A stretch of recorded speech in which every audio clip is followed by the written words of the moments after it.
continuar a hacer un ejemplo o una parte teórica también acerca del Wronskiano.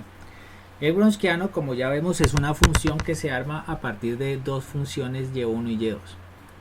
En este caso vamos a ver que si y1 y y2 son solución de una ecuación diferencial, entonces se puede mostrar que el Wronskiano también satisface una ecuación diferencial, que en este caso es la ecuación de AB, que está aquí.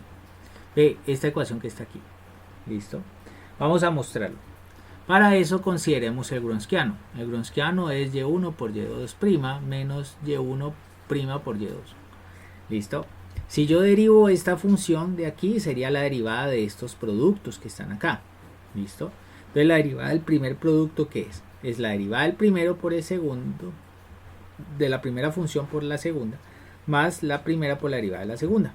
Entonces eso me daría y1' por y2', porque esta sería la segunda función, más la primera función, que es y1 por su segunda derivada, que sería y2'. De forma análoga, la derivada de y1' por y2 me daría esto de aquí. La derivada de y1' sería y12' por y2 más la primera función, que es y1' por la derivada de y2. En este caso tendríamos esto de aquí. Como vemos, aquí hay un término. Este término de aquí se elimina con este término de acá, y por lo tanto la derivada del Wronskiano lo podemos escribir como y1 por y2' menos y12' por y2. Así. Si yo multiplico a ambos lados por a, por la función a, recordemos que a es esta función de aquí, de la ecuación diferencial. ¿Listo? Entonces podemos mostrar que esta función se puede escribir así. Y ahorita lo que voy a hacer es reorganizar. O sea, voy a coger este a y lo voy a organizar aquí al ladito de y2', y este a de aquí lo voy a dejar con y12'. Entonces lo dejo así. Si yo reescribo, si yo tengo en cuenta que y1 y y2 son soluciones de la ecuación diferencial, de esta ecuación diferencial, entonces puedo mostrar que a por y2' debe ser esto. Como ya sé que y1 y y2 satisfacen la ecuación diferencial, entonces obtengo esta relación, que a por y12' debe ser igual a menos b por y1' menos c por y1. Simplemente reemplacé en esta ecuación y1 y también quién es y2. Entonces veamos que estos dos términos de aquí aparecen tanto en este término de acá como en este término de acá. Entonces ¿qué hago? Pues lo reemplazo ahí. Entonces al reemplazar en la ecuación diferencial para omega, en este caso para w, que es el Wronskiano, entonces tengo que este término de aquí se transforma así, y tengo que este término de acá se transforma de esta manera. Entonces muy bien, al hacer y1 por b y y1 por c aquí y y2 por b y y2c acá, entonces obtengo esto de aquí. Entonces sería menos b por y1 y2' menos c por y1 y2, y más b, aquí menos por menos me da más, b y2 por y1, y menos por más me da menos, b menos por menos me da más, c por y2, y2 por y1. Como vemos, este término de aquí y este término de acá son semejantes, son iguales de hecho, y tienen signos contrarios, por lo tanto lo puedo simplificar. Y de aquí veamos que yo el b lo puedo sacar como factor común. Al sacar b como factor común, de hecho saco menos b, me quedaría y1 por y2', y aquí como estaba con signo positivo, al sacar el menos b como factor común, entonces me quedaría menos por menos me da más, por lo tanto aquí tendría que colocar un signo negativo, y2 por y1'. Entonces muy bien, pero recordemos que y1 por y2' menos y2 por b1 por y1', esto es no más sino el Wronskiano. Recordémoslo de acá. ¿Listo? Que es este término de aquí. Entonces veamos que el Wronskiano satisface esta ecuación diferencial.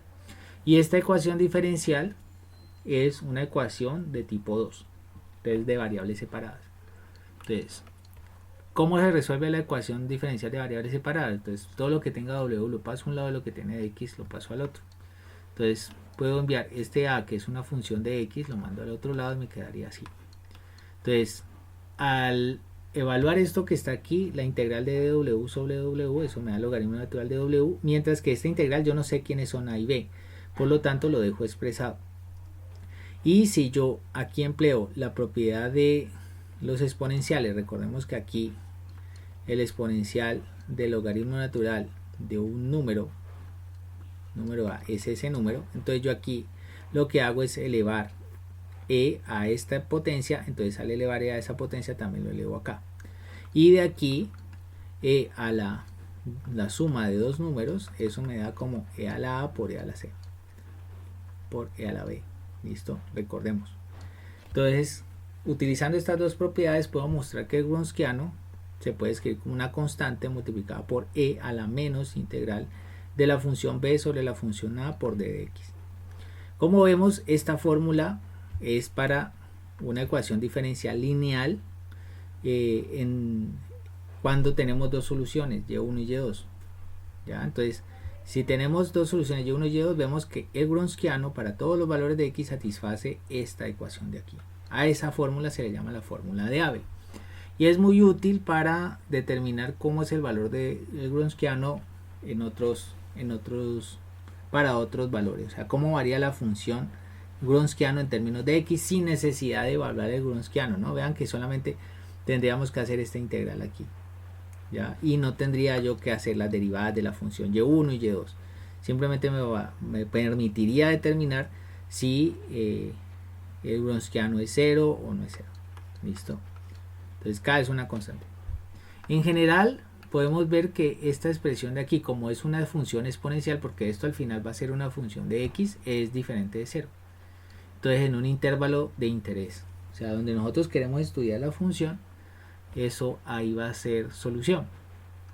Entonces, y esta cosa de aquí, esta función de aquí va a ser diferente de 0. ¿Qué podemos decir entonces? Que el Wronskiano dependerá del valor de k. Entonces sería k por una función de x. Si k es 0, entonces podemos decir que el Wronskiano es 0. En el caso de que el Wronskiano sea 0, entonces sabemos que y1 y y2, ¿qué van a ser? Pues van a ser linealmente dependientes. Pero si k es diferente de 0, entonces tenemos que w, como esto es una función de x que no necesariamente es 0, entonces también va a ser diferente de 0. ¿Okay? Pero ojo, esto en el intervalo i, donde nosotros estamos suponiendo que esto de aquí es diferente de 0. Pero en sí, todo depende de dónde se anula w, o sea, cómo es esta función de aquí. Esta función nos va a decir a nosotros en qué valores se va a anular w en general. ¿Okay? Entonces, y pues también va a depender de k que sea diferente de 0, porque si k es 0, entonces el valor de la función Wronskiano va a ser igual a 0, ¿no? Esto aquí lo tenemos, ¿no? De esta condición. Entonces, muy bien, es importante recordar que nosotros, con los objetos que se crean para estudiar ecuaciones diferenciales, podemos intentar estudiar sus propiedades. ¿Okay? Bueno, muchas gracias.